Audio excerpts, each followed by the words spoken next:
सुप्रभात बच्चों। कल मैम ने आपको आपकी नैतिक शिक्षा बुक का पार्ट 6 भक्तराज ध्रुव के बारे में बताया था और आपको उसके बारे में क्या बताया था कि प्राचीन काल में उत्तानपाद नाम का एक राजा था।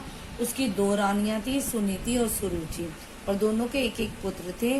जो बड़ी रानी थी उसके पुत्र का नाम ध्रुव था और जो छोटी रानी सुरुचि थी उसके पुत्र का नाम उत्तम था।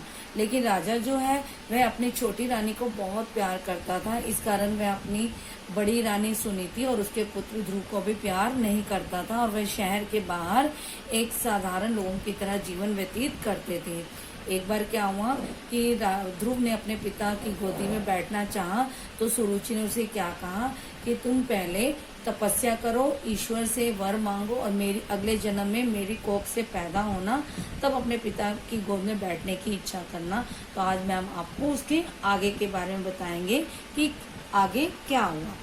अब जब उसने ध्रुव ने अपनी छोटी माँ सुरुचि के मुंह से ये बातें सुनी तो वह बेचारा बालक चकित होकर, हैरान होकर वह अपने पिता की ओर देखने लगा, क्योंकि उस समय ध्रुव बहुत छोटा था। लेकिन उसके पिता ने उसकी ओर देखा तक नहीं। आपको मैम ने पहले भी बताया था कि जो राजा था वह सुरुचि की गलत बातों का रोकने का भी साहस नहीं करता था। तो ध्रुव को बहुत दुख हुआ, उसके गालों पर आंसू बहने लगे। वह सिंहासन की सीढ़ियों से उतरा और वह अपनी माता सुनीति के पास पहुंचा और उसके गले से लगकर सिसक कर रोने लगा। एक दासी ने यह सब कुछ देखा था और उसने रानी सुनीति को इस पूरी घटना के बारे में बताया। जब रानी सुनीति ने दासी से पूरी घटना को सुना तो उसने अपने आंसुओं को पी लिया और अपने पुत्र को भी शांत करते हुए कहा कि बेटा, तुम्हारी भी माता ने सही तो कहा है, वह ठीक ही तो है। तुम मुझ अभागिन की कोख से क्यों पैदा हुए?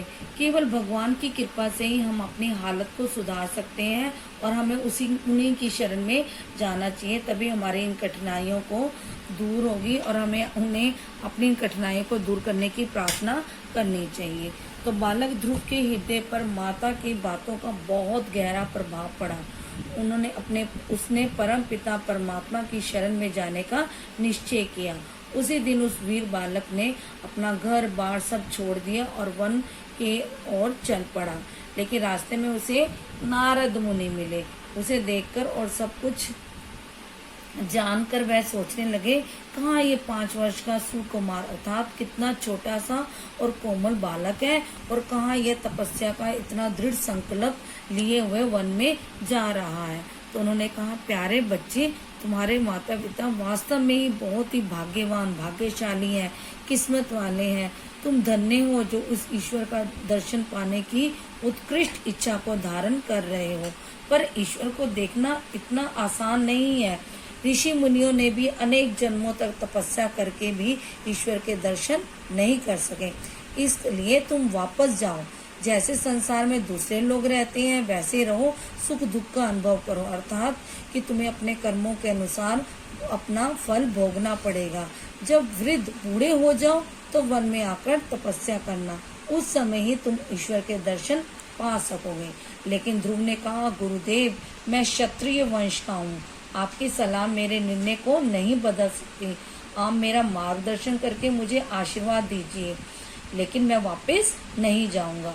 तो ध्रुव का अटल निश्चय जानकर नारद मुनि ने उनका मार्गदर्शन किया तथा उन्हें आशीर्वाद भी दिया।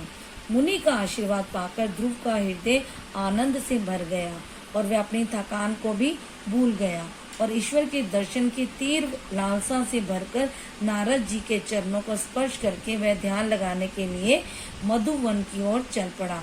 जैसे हम भी कोई भी अच्छा काम करने से पहले अपने माता पिता और अपने बड़ों का आशीर्वाद लेते हैं, वैसे ही ध्रुव ने नारद जी के पैरों को, चरणों को छूकर उनका आशीर्वाद लिया और वह तपस्या करने के लिए कहाँ गए?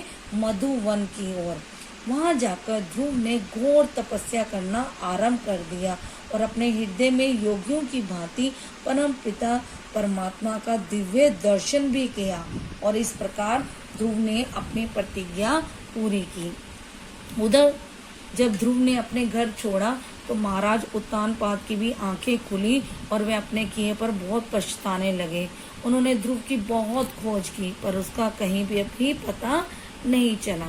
इसी बीच वहां नारद मुनि आप पहुंचे और उन्होंने राजा को सांत्वना हौसला दिया और कहा कि राजन, तुमने गलती तो की है पर इसका परिणाम अच्छा होगा। प्रभु की कृपा से तुम्हारा पुत्र देवताओं में वंदनीय स्थान प्राप्त करेगा, अर्थात देवताओं की तरह हमेशा तुम्हारे पुत्र का भी नाम लिया जाएगा। अब तुम अपनी पत्नी सुनीति को महल में लाकर उससे आदरपूर्ण व्यवहार करो।